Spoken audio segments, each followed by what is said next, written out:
figured I'd hop on quick, and I know I've discussed it, at least I'm pretty sure I've discussed it before in other videos, but it seems like the term childhood trauma is coming up a lot lately.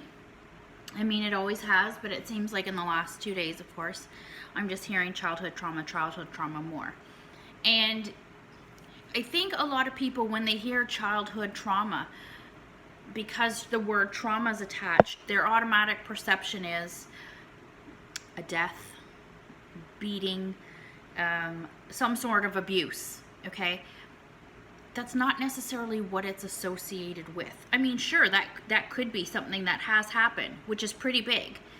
But when you're a child and you have to look at it through, or try to look at it through, a child's eyes. And when I talk about a child's eyes, I'm talking all the way back to birth, okay?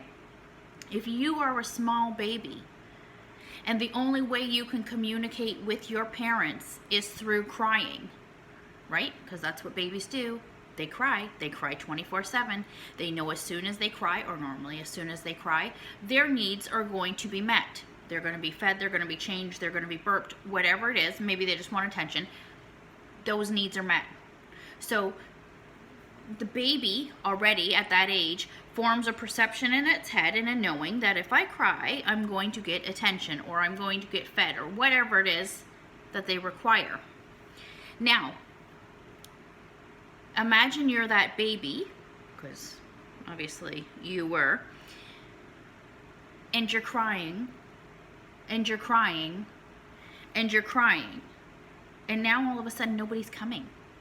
Mom's not rushing in, dad's not rushing, whoever it is not rushing in to attend to your automatic needs. Even as a baby, you can consciously then create a perception and a belief that you've been traumatized, that you've been ignored, that you've been neglected.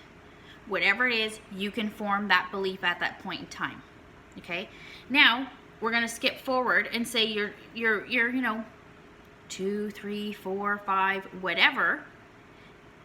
Say you fall down, you scrape your knee, you go in, and you of course are devastated because you're in pain, you're now hurt. Maybe this is the first time you've ever cut yourself, so the first time you've ever seen blood, right? So you're already in a traumatic energy, because our bodies are all energy, so you're already, traumatic, wound up, whatever. Maybe you're going in to get comforted from a parent, an uncle, whatever, whoever it is. You're going in to get comforted because you're, oh my God, all frazzled, your body's tense, everything. And they go, it's nothing, don't even worry about it. Or maybe they ignore you, or maybe they're in the middle of something, or maybe whatever, and you don't get the reaction that you're seeking. Maybe you didn't get comfort. Okay, maybe your mom didn't come over and go, oh my God, babe, I'm so sorry, kiss your boo-boos better, and make you feel good. Maybe that didn't happen. And that in that moment causes you then to go, oh my God, I've got this boo-boo on my knee. I've got this boo-boo on my knee, and mom didn't care, or dad didn't care. They don't care about me. I'm not lovable. I'm not good enough. I'm just garbage, or I've been neglected, or whatever it is that your mind at that time formulates as a thought, as a perception. And then what happens is that can become a core belief that sticks with you throughout the remainder of your life, because at the time, you're young. At the time, that's all you know. You're not now in your 20s, 30s, 40s, 50s, 60s, whatever, and that you've learned that that was just a snapshot in time, and that the emotions should have flowed in and should have flowed out. Most likely, you've now trapped that emotion, you've now trapped that perception, and you've created a belief around it that because you fell, because you had that boo-boo, because you were traumatized in your own mind at that time, and you did not get the reaction, what you were expecting from somebody else, you have now internalized the fact that I'm no good. I'm not worth it. They don't care. I'm not a priority. Whatever it is you formulated because of something that was relatively simple, but you didn't have that knowledge. So that too can also create triggers, but that's going to be another story. What I wanted to explain now is that something that simple, what we deem as simple, but you got to remember, you are a 2 or 3 or 4-year-old. It could even happen when you're 5, 6, 7, 8, 9, 10, whatever age. It can happen.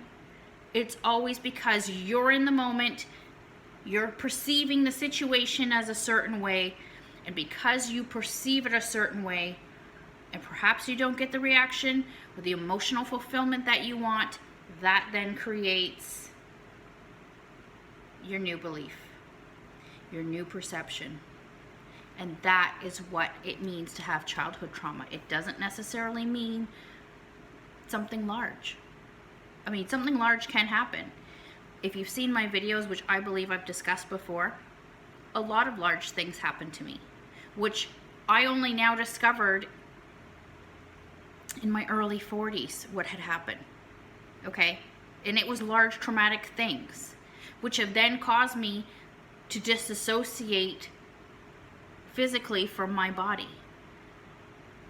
But anyways, that's a whole other video. I just wanted to discuss and explain to you what it means, childhood trauma. It could be something very small that ends up being, in your mind, very big. I hope that helps.